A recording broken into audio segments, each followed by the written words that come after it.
안녕하십니까. 천안유 베프 유한 목사입니다. 오늘 말씀 통해서 우리가 큰 절벽을 만났을 때 어떤 기도를 해야 되는지 배울 수 있기를 기도합니다. 오늘 말씀은 이스라엘이 바벨론 포로에 잡혀가고 또 바벨론 사람들의 침략을 받았을 때 쓴 시입니다. 그러니까 이스라엘 민족은 하나의 포도나무와 같습니다. 하나님은 가나안 땅을 하나의 포도밭으로 만드시고 이스라엘 민족을 극상품 포도나무로 심으셨습니다. 그들이 사랑의 열매, 공의의 열매, 거룩함의 열매를 맺기를 바라셨습니다. 그러나 이스라엘 민족은 포악의 열매, 음란의 열매, 우상 숭배의 열매를 맺었습니다. 하나님은 이러한 이스라엘 백성에 진노하셔서 포도원에 담을 헐었습니다. 그러자 멧돼지 같은 바벨론 사람들이 와서 포도밭을 황폐하게 만들었습니다. 이제는 담도 없어지고 모든 이방 민족이 밀려와서 짓밟고 있습니다. 이것은 마치 이스라엘 백성에게 큰 절벽을 맞는 것과 같습니다. 이 절벽을 어떻게 넘어갈 수가 없습니다. 이러한 그 절망의 순간이 언제 끝날지 알지 못합니다. 이때 이스라엘 민족은 이러한 그 절망의 절벽을 어떻게 극복했을까요? 저는 두 가지 점에서 극복했다고 생각됩니다. 첫 번째는 눈물의 회개의 기도를 드렸습니다. 5절 말씀입니다. 주께서 그들에게 눈물의 양식을 먹이시며 많은 눈물을 마시게 하셨나이다. 여기 보면 눈물이 양식이라고 했고 눈물이 우리가 먹는 물이라고 말씀했습니다. 그 눈물을 먹고 눈물을 마시면서 그들은 성장하고 변화되었다는 말씀입니다. 하나님 앞에서 그들이 정말 우상숭배한 죄, 강대국을 의지한 죄, 그리고 그 하나님을 경외하지 않은 죄를 눈물로 애통하며 회개했습니다. 그것이 매일매일 먹는 양식과 같이, 매일매일 마시는 물과 같이 그들은 눈물을 많이 흘렸습니다. 그랬을 때 그 눈물이 양식이 되고 또 먹는 물이 되었습니다. 그들의 성장의 자양분이 되었습니다. 그러한 눈물로 인해서 그 앞에 있는 큰 장벽, 또 절벽이 무너져 내리기 시작했습니다. 아니, 하나님이 그 절벽을 무너뜨리셨습니다. 우리가 이러한 큰 절벽과 장벽을 만날 때 우리는 하나님 앞에 눈물로 회개 기도를 드려야 됩니다. 눈물을 흘리며 하나님의 긍휼을 구해야 됩니다. 히스기야 왕이 네가 이제 죽을 테니까 유언을 하라고 했습니다. 그에게는 죽음의 절벽이 닥쳐왔습니다.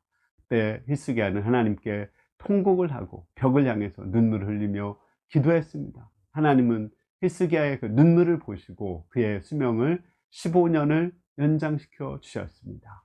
다윗이 범죄했을 때 이제 아들이 반역을 하고 또 이스라엘 민족들이 반역하여서 일어났습니다. 이것은 언제 끝날지 모르는 큰 절벽과 같았습니다. 그러나 다윗은 하나님 앞에서 통곡하고 눈물로 기도했습니다. 하나님이 그 절벽을 눈물로 무너뜨려 주셨습니다.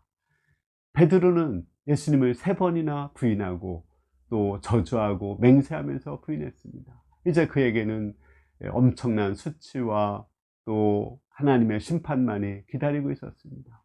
그는 이 자기가 지은 죄악에서 도저히 벗어날 수 없었습니다. 사단은 베드로에게 자살하라고 충동질했습니다. 그러나 그때 베드로는 자신의 죄를 회개하고 말씀을 붙잡고 눈물로 회개의 기도를 드렸습니다. 그러자 그를 정죄하던 사단의 그 정죄, 절벽과 같은 그 정죄가 무너져 내렸습니다. 위대한 교회의 반석이요 또 사도가 되었습니다.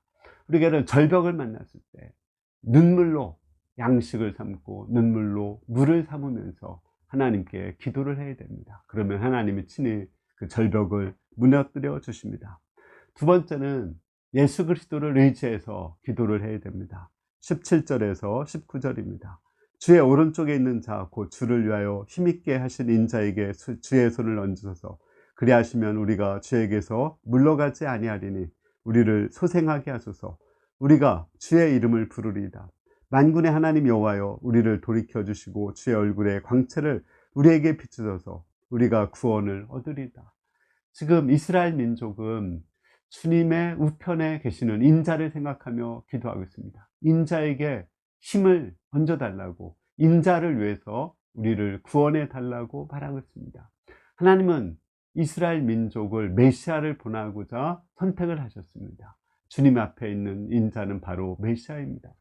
우리 이스라엘 민족이 살아야 이곳에서 메시아가 오지 않습니까? 메시아가 와야 하나님이 원하시는 세계 만민의 구원 역사를 이루지 않습니까? 메시아를 보내기 위해서라도, 그리스도를 위해서 우리를 구원해 달라고 간절히 기도하고 있는 것입니다.